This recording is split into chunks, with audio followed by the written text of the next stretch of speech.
सरकारनं आक्षेप घेतलेला आहे आणि त्याच्याच सुनावणीमध्ये ममता बॅनर्जी युक्तिवाद करणार आहेत।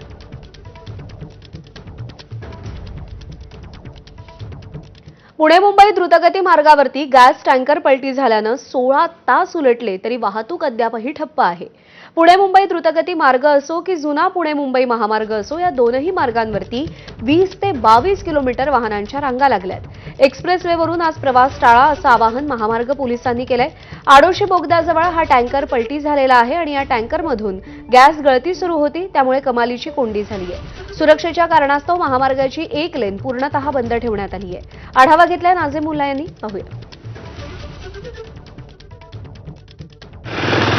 पुणे मुंबई द्रुतगती महामार्गावरती आडोशी बोगद्याजवळ गॅसचा टँकर पलटी झालाय। आता या घटनेला 16 तास उलटले तरीही पुणे मुंबई द्रुतगती महामार्ग असो किंवा हा जुना पुणे मुंबई महामार्ग, दोन्ही महामार्ग सध्या ठप्प आहेत। ह्या अशा प्रकारच्या रांगा लागलेल्या आहेत। इथून लोणावळा 13 किलोमीटर आहे आणि लोणावळ्यापासून आडोशी बोगदा किमान 8 ते 10 किलोमीटर आहे। म्हणजे 20 ते 22 किलोमीटरच्या रांगा ज्या आहेत त्या पुणे मुंबई द्रुतगती महामार्ग असो किंवा जुना पुणे मुंबई महामार्ग असो, दोन्ही महामार्गावरती अशाच प्रकारच्या रांगा लागलेल्या आहेत।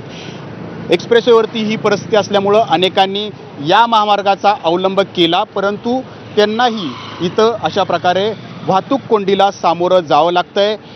गेली 16 तास झालं यंत्रणा हा गॅसचा टँकर बाजूला करण्यासाठी शर्थीचे प्रयत्न करतायत, मात्र ते त्यामध्ये अयशस्वी ठरलेले आहेत आणि त्यामुळंच या सगळ्या प्रवाशांना या वाहतूक कोंडीचा सामना करावा लागतोय। 22 किलोमीटरच्या या रांगा ज्या आहेत त्या ठिकाणी लागलेल्या आहेत आणि यामध्ये अनेक रुग्ण आहेत। कॅन्सरचा रुग्ण असेल, लहान मुलं असतील, वयोवृद्ध असतील किंवा एअरपोर्टवरती जाण्यासाठी जे प्रवासी निघालेले आहेत ते सगळे यामध्ये अडकून पडलेले आहेत आणि त्यामुळंच आता महामार्ग पोलिसांनी आवाहन केलेलं आहे की पर्यायी मार्गाचा या ठिकाणी अवलंब करावा। आता पर्यायी मार्ग म्हणजे तामिनी घाटापासून जावं लागणार आहे आणि जर तुम्हाला पुण्याहून मुंबईला जायचं असेल तर किमान 6 ते 7 तासाचा प्रवास आत्ताच्या घडीला या ठिकाणी करावा लागतोय। त्यामुळं मुंबईकडे जाणाऱ्या सगळ्या प्रवाशांनी खबरदारी घेणं गरजेचं आहे आणि पुणे मुंबई असेल किंवा जुना पुणे मुंबई महामार्ग असेल, या दोन्ही महामार्गावरनं आजच्या दिवशी का होईना प्रवास टाळणं गरजेचं आहे।